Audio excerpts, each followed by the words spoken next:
Hi, everybody, and welcome to today's Biznology Digital Marketing Webinar.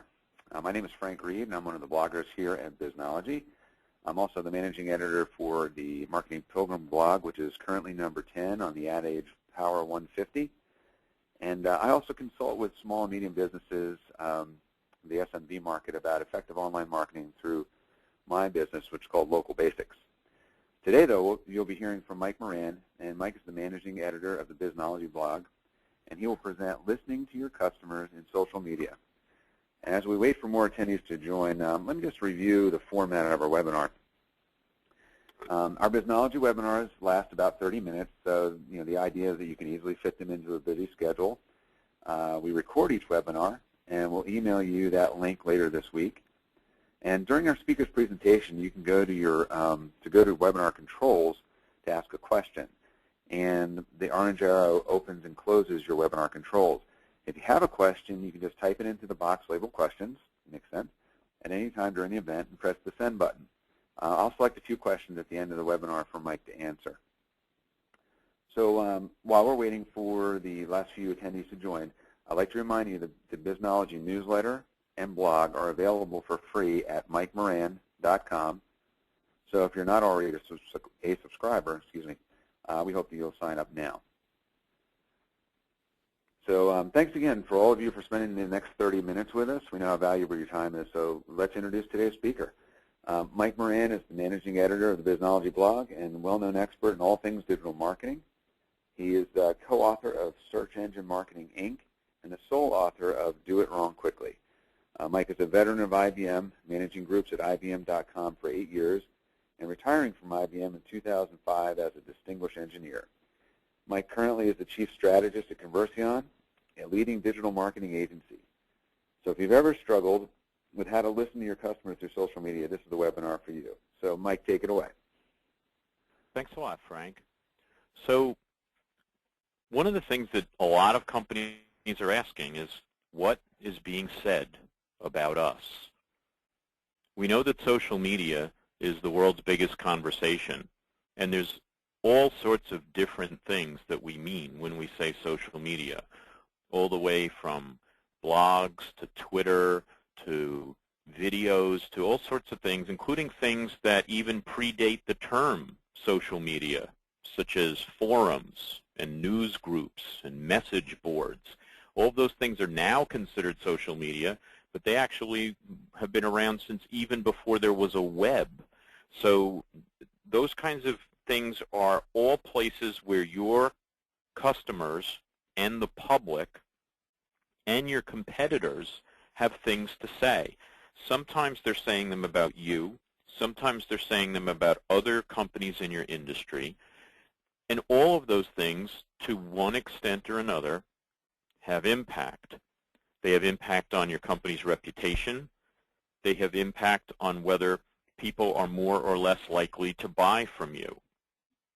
And for you to be aware of those conversations, and more importantly, to take action based on what you see, to have those conversations help you make better decisions in your business, that's why people listen to social media. That's why people want to know what's being said about them. Another question you can ask is, what are they seeing about you? Increasingly, social media is a place in which people are talking about your brand, and those things show up in search results. In fact, now they show up more than ever before. This is actually a Google screenshot from a few years ago, and today you can see even more information that pops up from social media as Google is doing something called blended search. But this was an example of the kinds of things that might show up in social media. If you look on the second part of that page, where the Diet Coke Mentos video, that viral video that was going around a couple years ago, that showed up in the search results. The one under that, Killer Coke, that was an organization in South America that was alleging all sorts of ties between Coca-Cola and some government death squads. And so those kinds of things pop up in social media, it turns out that that was completely untrue. And that whole website was false. But these are the kinds of things that come up, and Coke needed to know about that because it's affecting their reputation. So it's what's being said about them, what is being seen about them, and they needed to take action in order to make sure that this kind of misinformation is not perpetuated about them. So one of the things that's a little bit confusing about social media is that there's really three kinds of data. There's public data, so that's data that is absolutely in the clear. Anyone can see it. Anybody is allowed to make use of it. It's public discourse. So that's Twitter. In fact, it's almost all of Twitter. There's a few people in Twitter who do something called protecting their tweets, which means making them private so that only certain followers that they've approved can see them. But the vast majority of Twitter data is public. Blogs are always public, or almost always. YouTube videos are public. Most message boards are public, although some require IDs, and you have to be approved before you can get an ID. There are certain communities like that. Most Facebook, on the other hand, is private, along with LinkedIn. So most of the stuff you do in Facebook can only be seen by your friends. Same with LinkedIn and your connections. And as we said, some message boards require approval before you can get an ID to be able to see what's in there. There are some in-between areas. The most important in-between area are reviews. Sometimes reviews are public data, but sometimes they're not, even if they're displayed on a public site. So, for example, a lot of the reviews that you see on commerce sites are actually owned by the company that owns that site, and their terms and conditions decide whether listening tools are allowed to see that data or not. So they may not approve that that information can be taken from their site and used for social media listening. So some things are in between and they're a little murky. But for the most part, social media companies can show you all the public data, and they can show you private data that you are allowed to access. So how does listening fit into a larger social media strategy?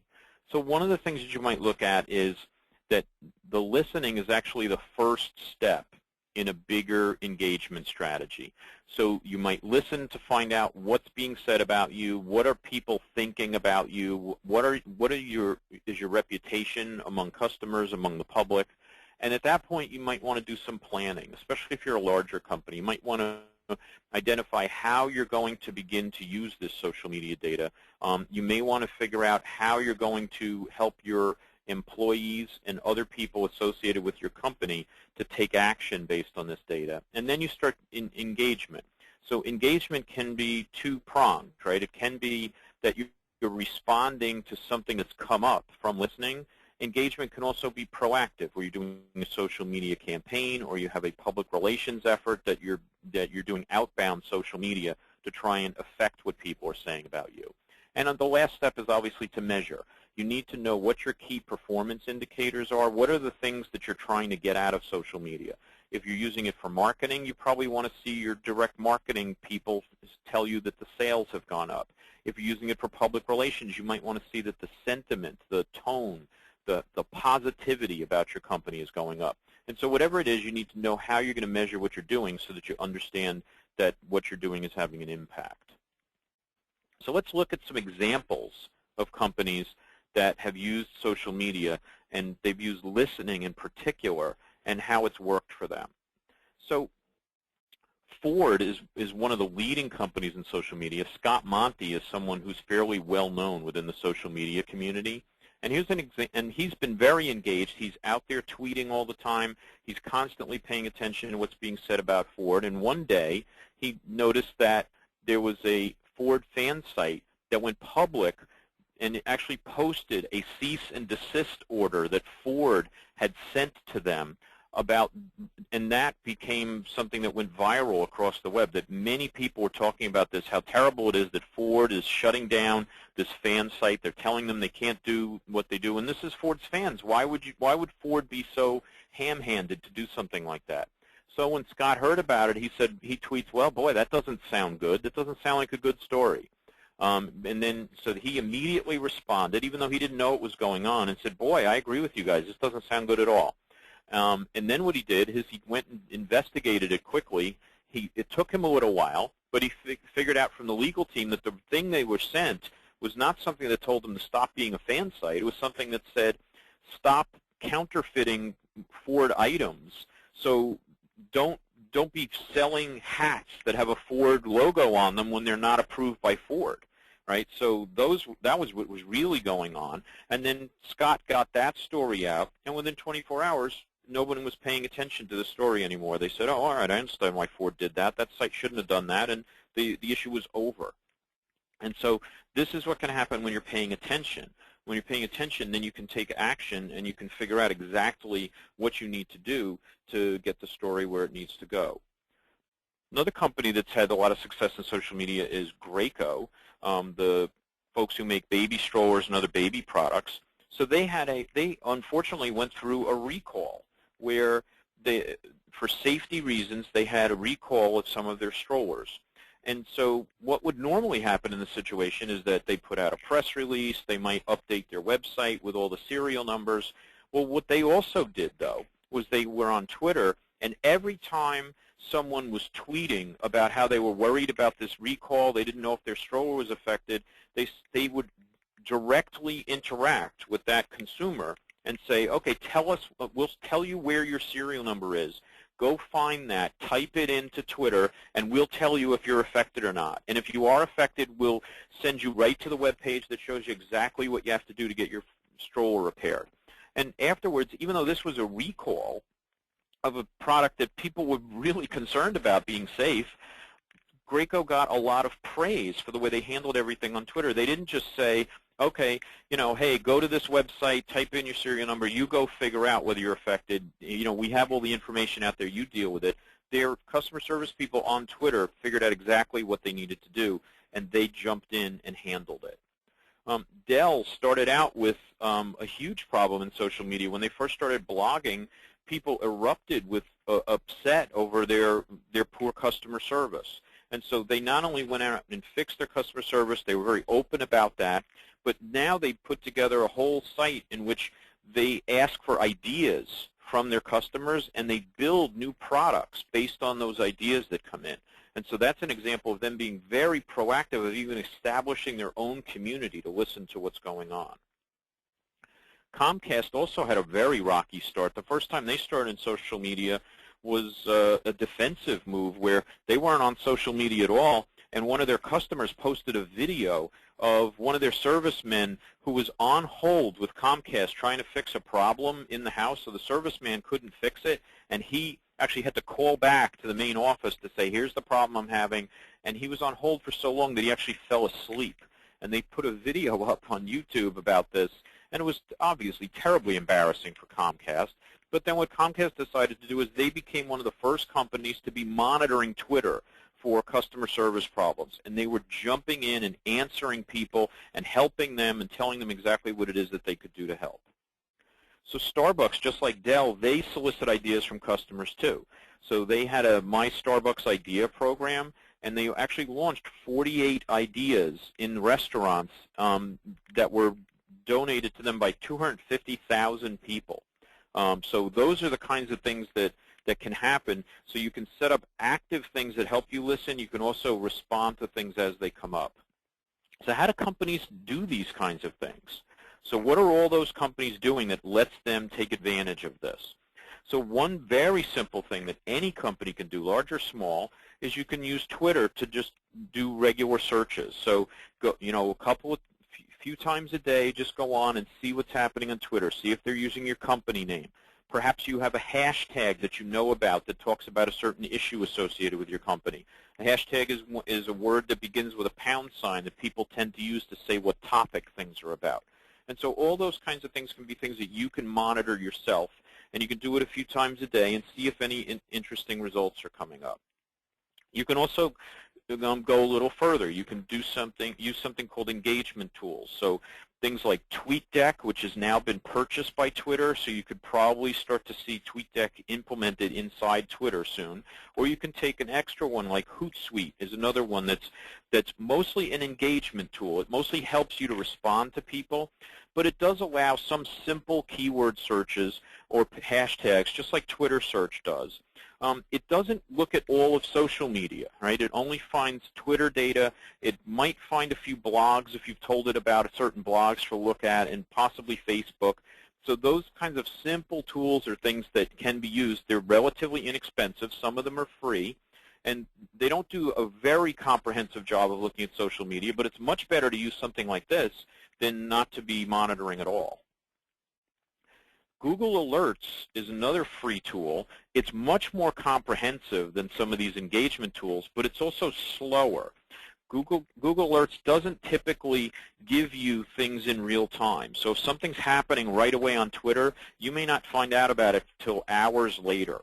And sometimes people set it up so they only get alerted once a day. So you might be seeing something in an email, for example, that happened yesterday, and only now are you finding out about it. So this is still a good thing for small businesses. Even if you use one of those more real-time tools, you still would want to use Google Alerts because it's much more comprehensive. It looks at blogs and message boards and all sorts of areas of social media that you wouldn't find with those more real-time tools.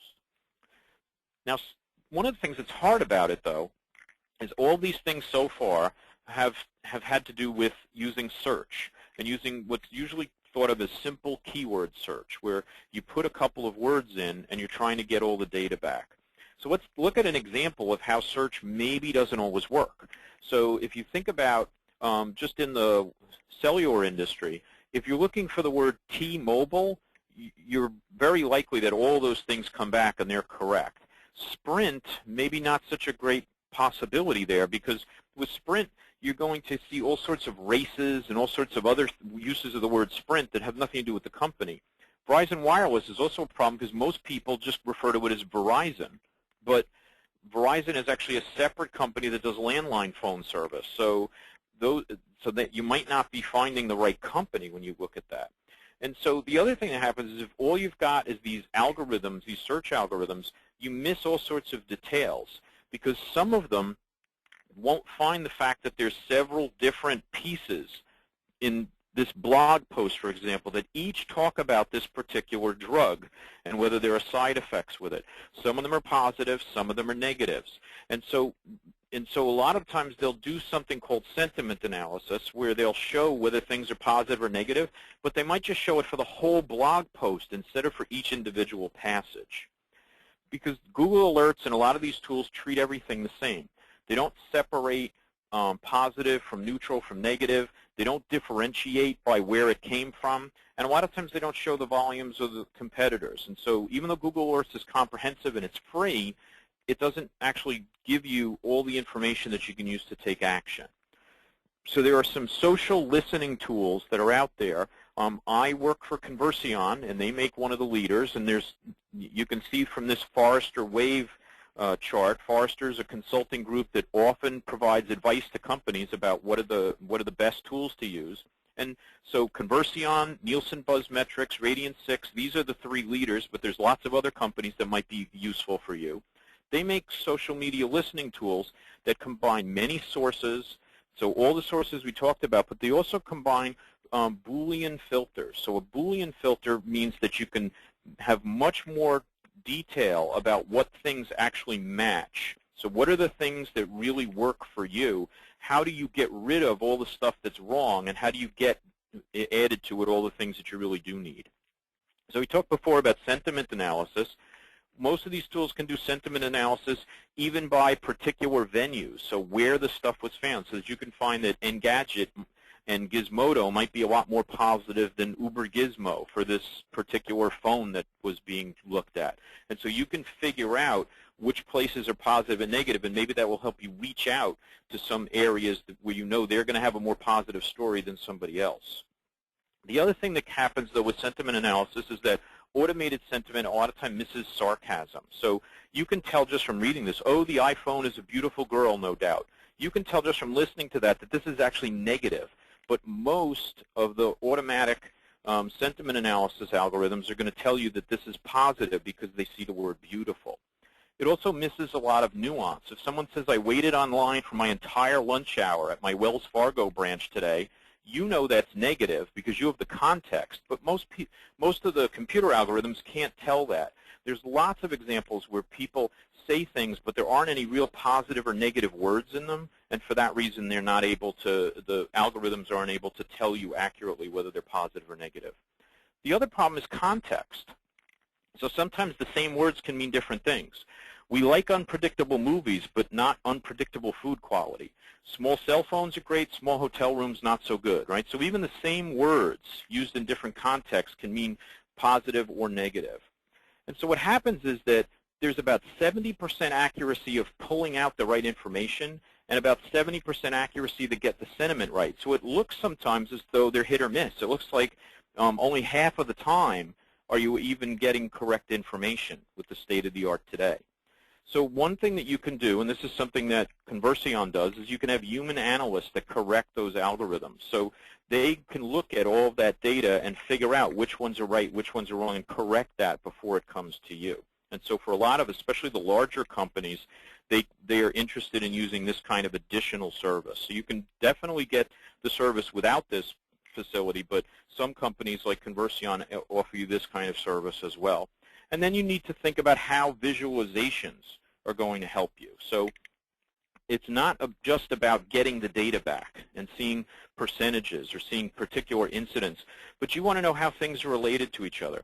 You want to see word clouds, as we have in the lower right corner, that where the larger the word, the more often it's being used in the conversation.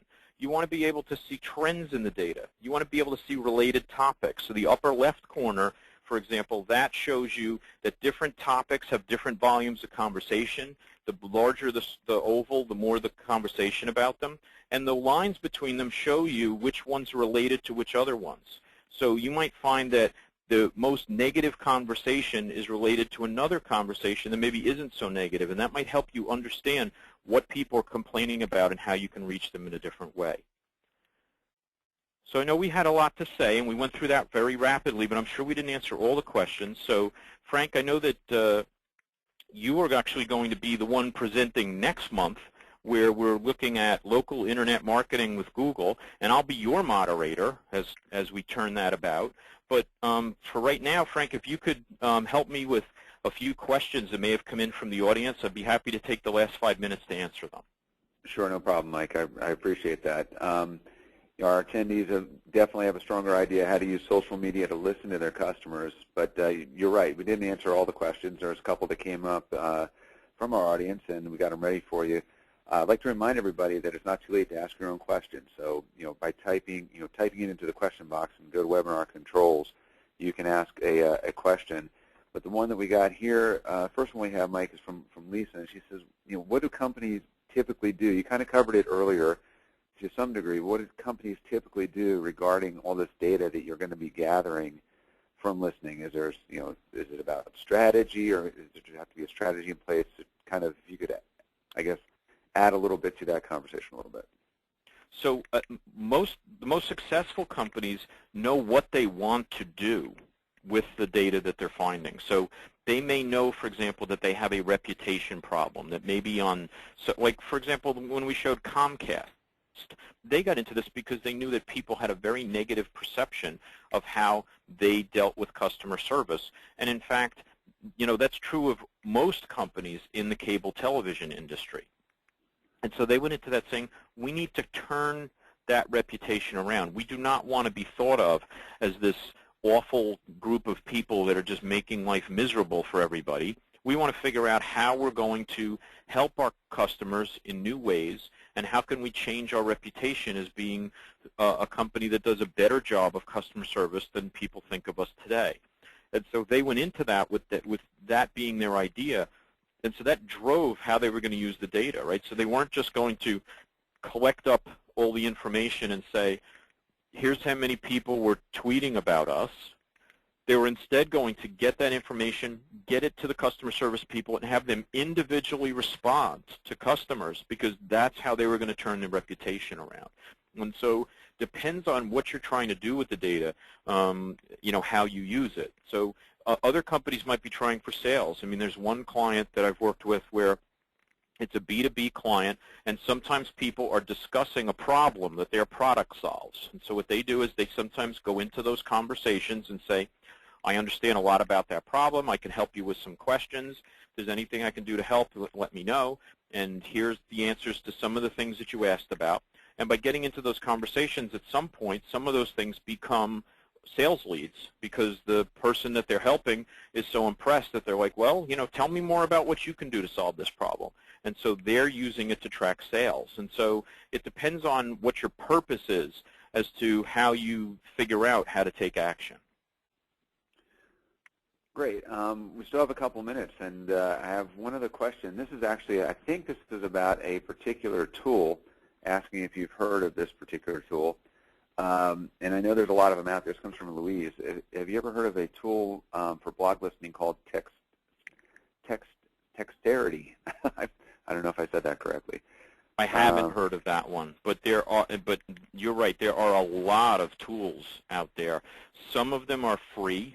Many of them have at least a nominal charge per month where particular companies then pay to be able to get access to this information.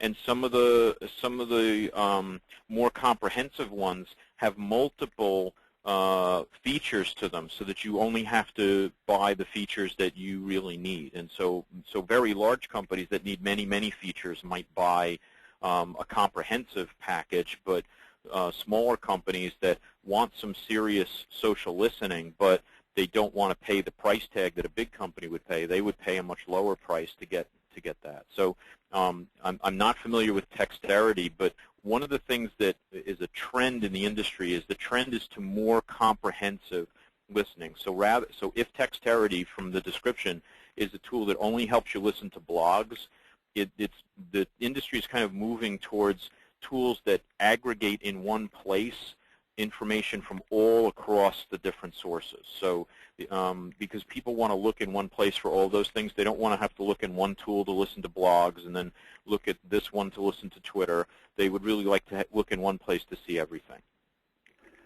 Yeah, and while some of our listeners may find this a tiny bit discouraging, the last time I heard, I think there's about 200 different tools that exist in the marketplace currently. So there's a lot of research to be done if you're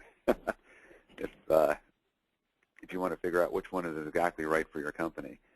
That's true, Frank, but one of the things that people could do is they could just pick one and try it and learn from that, right? I mean, Yep. Maybe pick a free one. If you're not using Google Alerts, go start with that, right? Then try and figure out, what does this not do that I really need? What could help me more? And then try and figure out the tool that gets you to the next level. And so at a certain, if you're a large company and you have big needs, then spending a lot of time researching it and engaging with several different vendors to find out what they think, that makes a lot of sense. But if you're a small company and you're just trying to get started, it's really okay to just try something. You don't have to have the perfect things at the beginning. Well, great. We want to be respectful of everybody's time here. We do have a quick question about the PowerPoint being available, and we'll address that. The webinar is going to be available later in the week. So, in fact, we're going to wrap up so that everybody can get back to their busy day, and I want to thank everybody for coming by. Thanks to Mike for the great ideas, and thanks for your audience participation and your questions. If you do have any questions that we didn't have time to answer, or if there's something that kind of pops in your head, a lot of times when you attend one of these webinars, you think of something afterwards. You're like, oh, gee, I wish I had a chance to ask that. Don't be afraid to continue to try and ask those questions of Mike, and you can send your questions actually to the following email, which is Eileen. It's EILEEN @MikeMoranGroup.com. And Eileen will be sure to get that to Mike for an answer. Later this week, we'll send you all a link for the recording of the webinar so you can listen again and share it with others. And we'll also remind you to mark your calendars for our next Biznology webinar, which I will be doing. As Mike noted, I will be the presenter, and Mike will be your host. Local Internet Marketing with Google, and that's scheduled for 11 a.m. Eastern on June 21st. So thank you very much, everybody, for attending. And like I said, if you have any questions, make sure you You send your emails to Eileen at MikeMoranGroup.com, and we hope you have a great day.